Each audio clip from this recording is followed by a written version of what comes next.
Hi, I'm Pam Nixon, Animal Care Supervisor here at the Equine and Farm Animal Adoption Center at the MSPCA at Nevins Farm. So today we're going to talk a little bit about the coop and the basics of the coop and outside pen area. So to start with, before you go out and buy a coop, a shed, if you get any supplies, before you do all that, check with the zoning of your town. Make sure that it is legal for you to have chickens. If it is legal, then you should find or build a coop. A coop is a four-sided structure with a top and a bottom. It's designed to keep your chickens safe. So you'll want to have it with a roof, with a bottom, with four sides, and a door that you can close at night to protect them from predators and from weather. You'll want your coop to be draft-free in the winter months, and you'll want it well ventilated in the summer months. So a covered window is good, or little drop-down vents are good that are covered as well. Chickens have originated from Southeast Asia, so they do like a drier environment. So you want to make sure that your coop does not leak and that it is dry most of the time. You want to get equipment for your coop, so you'll want to get something like a poultry water. It's an automatic water, or an automatic poultry feeder. It'll make your job a lot easier and keep things clean. You'll also want to pick up some bedding for your coop. Wood shavings are typically the more commonly used material. Some people like straw. You want to make sure that it's and you also want to make sure that it is dry. You want to, and the reason why you want to make sure that it is always clean is that birds typically can utilize oxygen a whole lot more efficiently than we do. So you want to make sure that there isn't a buildup of ammonia because of the droppings. You want to make sure that there's not a lot of ammonia. Also, for space-wise, you want to make sure at least 3 square feet per bird. More space is better. You can get some behavior problems if you crowd too many in a spot. Setup, you want some perches. You want to get some nest boxes if you have some hens. You want about one box per every 3-4 birds. You want to hang your feeders.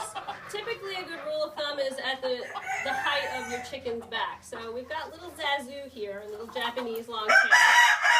And so it's about at his back height. So that's a good height for him. Same thing with your poultry waters. You want to make sure that they're up on something because they're going to scratch around in the litter and the bedding, and they're going to kick up dirt. So this will keep it clean. So again, at the height of the chicken's back. A good rule of thumb, you want as many feeders and waters out so that if every bird wanted to eat or drink at the same time, they're able to do that. Lastly, you want to make sure that you can comfortably stand up and move around in your coop. You're going to be catching your chickens, you're going to be cleaning in there, so if you have to crawl around on your hands and knees, you're not going to want to go out there and clean it often. So make sure that it's something you can work comfortably with. You also want an outside pen for your chickens. It also will keep them safe. Unfortunately, everything loves to eat chicken, so you really have to protect them.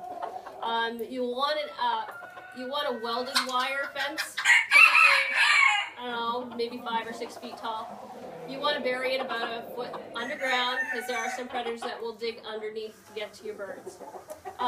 If you're in an area that has a lot of hawks, you may want to consider covering your outside pen area as well. Just make sure, kind of winters like this, that you go out regularly and make sure you bang off the snow, otherwise it'll bring it down.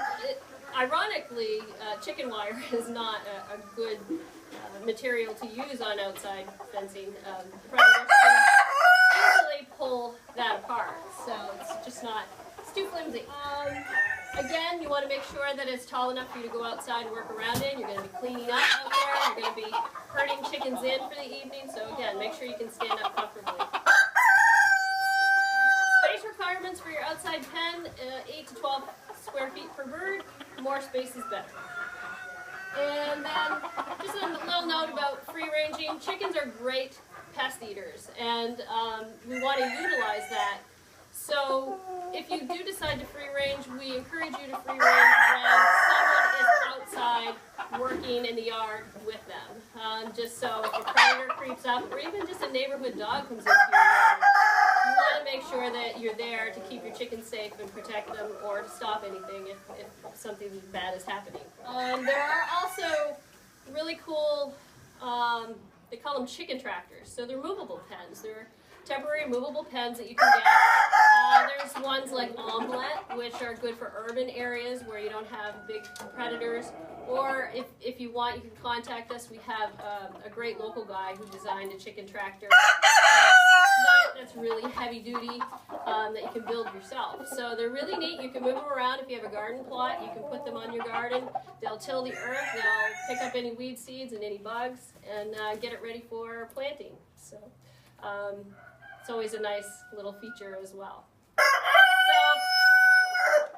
if you're able to have chickens, and people love to make their coops really fancy. Some people put curtains in them. Some people make them really ornate or very basic.